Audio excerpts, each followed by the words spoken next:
ទៀនមួយថាមានបរោះកំសត់ម្នាក់ចេញទៅជួញបានមាស5ផែននាំមកដល់ផ្ទះអាត្មាយកមាសនោះទៅកប់ក្រោមជើងចិន្តាហើយយកធ្មិននឹងកាំបិតដាក់លើប្រពន្ធបរោះនោះមានស្មន់អន្តកចៅស្មន់អន្តកនោះលុបស្ដាប់ក្រោមផ្ទះការដែលប្តីឡើងទៅលើផ្ទះប្រពន្ធដណ្ដឹងសួរថា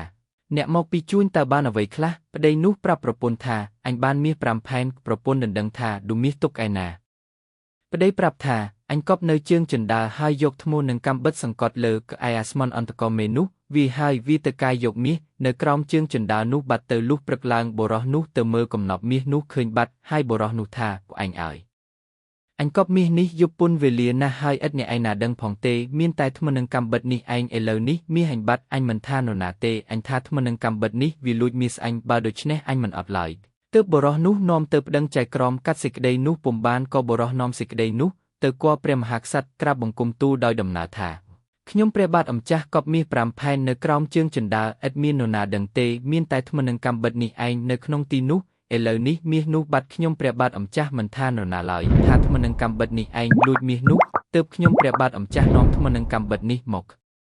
រៀបបង្គំទូលទ្រង់ព្រះករុណាពិសេសពុំជេរសូមទ្រង់ពិចារណាសេចក្តីនេះហោងទើបព្រះមហាក្សត្រទ្រង់ព្រះចិន្តាពិចារណាគុសមជាប្រពន្ធបរោះនេះពុំស្លូតត្រង់ហើយទ្រង់មានព្រះបន្ទូលថាបើដូច្នេះចៅរកខូចបានមួយមកឲ្យយើងបរោះនោះរកខូចបានមួយមកថ្វាយព្រះអង្គឲ្យយកប្រេងអប់ត្រឡប់គុណពីដោច្រកក្នុងខូចនោះពេញហើយឲ្យបរោះនោះយកទៅរក្សាទុកនៅក្បាលដំណេកឲ្យស្រួលបួលទ្រង់ផ្ដាំថាបើប្រេងនេះនៅពេញខូចដូចដែលចៅកុំអាលមកកាន់សំណាក់យើងចាំប្រេងនេះបាត់សឹមចៅមកប្រាប់យើងបរោះនោះក៏យកប្រេងទៅទុកនៅក្បាលដំណេកតាមព្រះរាជបញ្ជាយូបនតិចទៅអាស្មន់អន្តកនោះមករកមេនោះឃើញប្រេងនោះក៏លាបឲ្យអាស្មន់អន្តកនោះស្រកចុះកន្លះខូចបរោះសួរប្រពន្ធថាបនាងអើយអញទុកប្រេងនៅទីនេះតើអ្នកណាយកបានជាកន្លះខួចប្រពន្ធថាបើខ្ញុំមិនដឹងទេបងបើខ្ញុំលាបម្លេះសំក្បាលខ្ញុំរលើបលោកហើយបរោះនោះទៅក្រាបបង្គំទូលព្រះមហាក្សត្រទ្រង់បង្គាប់អ្នករបាំឲ្យមកលេងមហោស្រពហើយឲ្យយកគង់ទៅប៉ាវប្រាប់អស់មហាជនឲ្យទៅមើលរបាំគ្រប់គ្នាកុំខានអ្នកផងនាំគ្នាទៅមើលរបាំនោះជាច្រើនប៉ុន្តែគ្មានពីដោក្រអូបឈ្ងុយឈ្ងប់បែបនេះទេមានតែអាស្មន់អន្តកមេនោះទើបមានប្រេងបែបនេះលាបដាចូលទៅមើលរបាំអាមៀតឲ្យធំគ្រឿងពីដោអំពីអានោះហើយក៏ចាប់នាំយកខ្លួនទៅថ្វាយព្រះមហាក្សត្រព្រះអង្គមានព្រះបន្ទូលដណ្ដឹងថាប្រេងដែលចៅអញលាបនេះតើជារបស់ចៅអញឬចៅអញបានមកពីណា